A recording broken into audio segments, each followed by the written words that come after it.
This lesson is about solving radical equations, simply equations that have roots in them. Let's review some definitions. Opposite operations or inverse operations are mathematical operations that cancel each other out. The three most common opposite operations are addition and subtraction, multiplication and division, and squaring and square rooting. These opposite operations are the methods used in algebra to solve for x.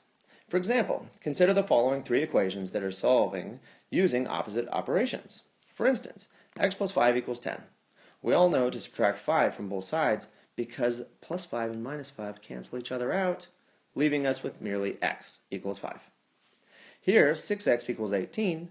X is being multiplied by 6, so we divide 6 on both sides, canceling out the 6, leaving us with just x. Consider x squared equals 144. X is being squared, so we square root both sides, and the square root and the square cancel each other out, leaving us with just x equals 12. In each equation, the opposite operation was used to solve for x by canceling out the numerical information that was with the x. Here's another definition. A radical equation is an equation that has a radical symbol. It could be a square root, a cube root, a fourth root, etc. In order to solve a radical equation, your goal is to isolate the radical expression on one side of the equation so that you can square both sides, thus canceling the radical symbol.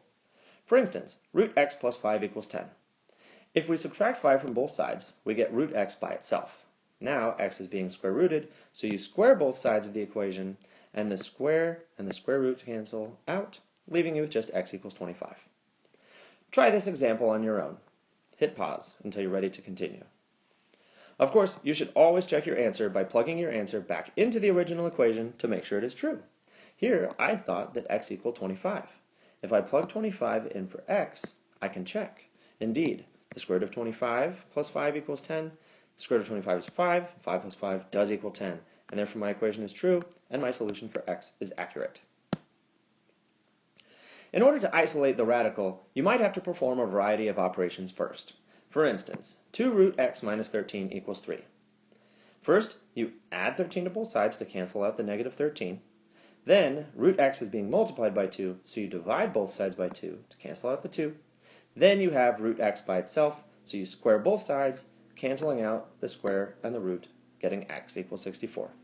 Again, always check your solution by plugging 64 in for x in the original equation to check to see that it really does create a true expression.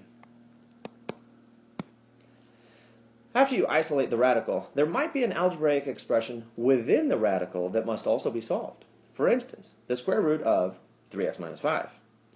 Our first step is to square both sides, thus canceling the radical with the square. Now we have 3x minus 5 equals 16. We add the 5 to the other side, then we divide off the 3, and we get x equals 7. As always, check your solution to make sure that when you plug 7 in for x, it actually does create a true expression. You always want a true expression when you're done solving for x. Here are some practice problems. Solve the following radical equations for x by isolating the root expression and then squaring both sides. Check your answers on the next screen.